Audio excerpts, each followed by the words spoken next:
ازيكم عاملين ايه؟ بجد انا حابه اشكركم جدا جدا على كل الدعم اللي انا شفته منكم الفتره اللي فاتت. ولولا دعمكم ليا انا ما كنتش هقدر ان انا اكمل خالص على اليوتيوب. بجد شكرا ليكم.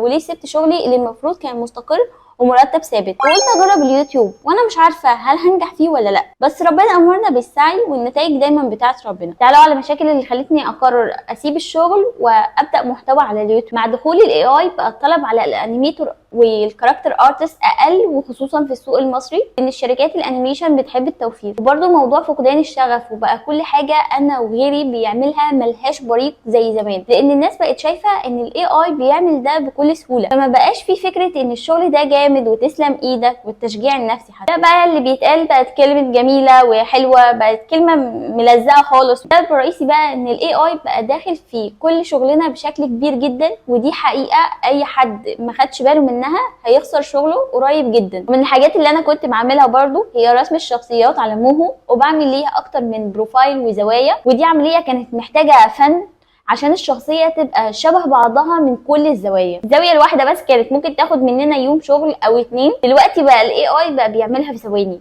مش بس بيرسم الشخصيه من كذا اتجاه، لا ده كمان قادر يحطه في مكان وباي شكل، وكمان بتغييرات وش وحاجات تانية كتير قوي.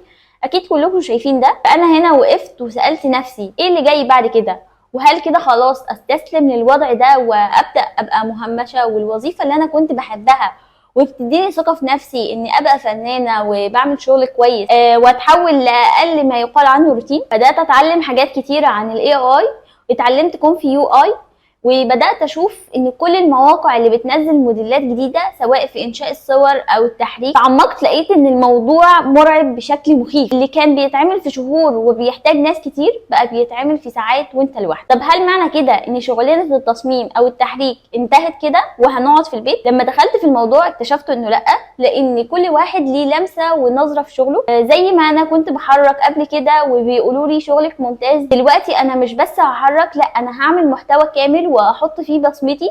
ودلوقتي معايا كل الادوات اللي تساعدني اني اعمل كده. يعني انك تعمل محتوى زي مسلسل كرتوني للاطفال بيعلمهم القيم الدينيه بتاعتنا ما بقاش حكر على الشركات الكبيره اللي تقدر تنتج ده، لان انت ممكن تقدر بنفسك تعمل كده من خلال جهازك وتنزله على اليوتيوب وهيتشاف، بشرط لو بتقدم حاجه مختلفه. نصيحتي بقى لاي حد بيشتغل في الميديا انه لازم يبدا يستخدم الاي اي ويعتمد عليه كجزء اساسي من شغله. الناس اللي بتكابر وبتقول الشغلانه مكمله ومفيش حاجه هتتغير وانا جامد ومحدش زيي، احب اقولك انك هتختفي بعد سنتين بالكتير. فلازم تبدا تفتح لنفسك سكك جديده. تجربتي بقى في اليوتيوب، انا بدات انزل فيديوهات من شهر ووصلت بيكو ل 1200 مشترك في اللحظه اللي انا بسجل فيها الفيديو دلوقتي. هو مش رقم كبير قوي ولكن هيكبر بيكم ان شاء الله قريب. التجربه نفسها جميله واتعلمت فيها حاجات كتير قوي، زي ان انا كنت فاكره ان صناعه المحتوى دي حاجه بسيطه جدا ومسليه. طلع الموضوع اكبر من كده خالص ومرهق جدا.